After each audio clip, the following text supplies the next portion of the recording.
ప్రభువైన యేసుక్రీస్తు నామంలో మీ అందరికీ వందనాలు తెలియజేస్తూ ఉన్నానండి. ఈ సమయంలో చిన్న మాట మనం చదువుకుందాం. యోహాను సువార్త 14వ అధ్యాయము 15వ వచనంలో చూసినట్లయితే, మీరు నన్ను ప్రేమించిన ఎడల నా ఆజ్ఞలను గాయకొందురు, నేను తండ్రిని వేడుకొందును, మీ వద్ద ఎల్లప్పుడూ నుండుటకై ఆయన ఒక ఆదరణకర్తను అనగా సత్యస్వరూపి అగు ఆత్మను మీకు అనుగ్రహించును అంటాడు. యేసు ప్రభు వారు ఆయన వెళ్ళిపోతూ మనకి ఆయన ఆత్మను మనకి చెల్లారు, పరిశుద్ధాత్మను మనకి వదిలి వెళ్ళారనమాట. మన ప్రతి కష్టంలో, మన ప్రతి బాధలో, మన ప్రతి సమస్యలో కూడా పరిశుద్ధాత్మ దేవుడు మనకి తోడుగా ఉంటాడు. ఒకవేళ మనం కన్నీటితో ఉన్నామో, దుఃఖంలో ఉన్నామో, బాధలో ఉన్నామో, ఏ శ్రమలో ఉన్నా కానీ మనం అనాథలమైతే మనము కాదు. కానీ దేవుడే ఏం చేస్తాడంటే మనకి ఆదరణకర్తను, పరిశుద్ధాత్మ దేవుణ్ణి మనకి పంపించారు.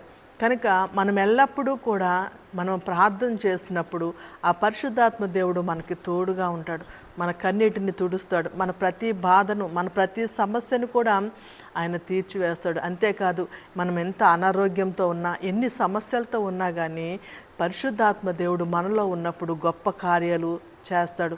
అవన్నీ మనకు తెలుసు, మనం చూస్తూ ఉన్నాం. కాబట్టి మనం అనాథలము కాదు, కానీ పరిశుద్ధాత్మ దేవుడు మనలో ఉన్నప్పుడు మనము ఆ యేసు ప్రభును మనం నమ్ముకుని మనం జీవిస్తూ ఉన్నప్పుడు నిజంగా మరి పశ్చాత్తాపమైన హృదయంతోటి, పరిశుద్ధమైన హృదయంతో మనం ఉన్నట్లయితే కనుక పరిశుద్ధాత్మ దేవుడు మన పక్షాన కార్యాలు చేస్తూ ఉంటాడు.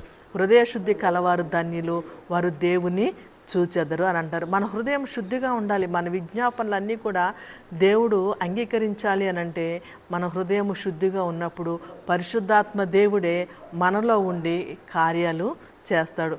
దేవుడు ఈ చిన్న వాక్యాన్ని దీవించునుగాక. చిన్న ప్రార్థన చేసుకుందామండి.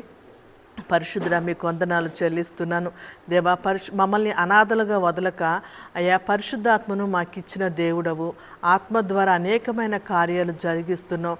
అనేక మంది దుఃఖంలో, వేదనలో ఉన్నప్పుడు వారి కన్నీటిని తుడుస్తున్నావు అయ్యా. వారి అనారోగ్యాలతో ఉన్నప్పుడు స్వస్థపరుస్తున్నావు ప్రభా.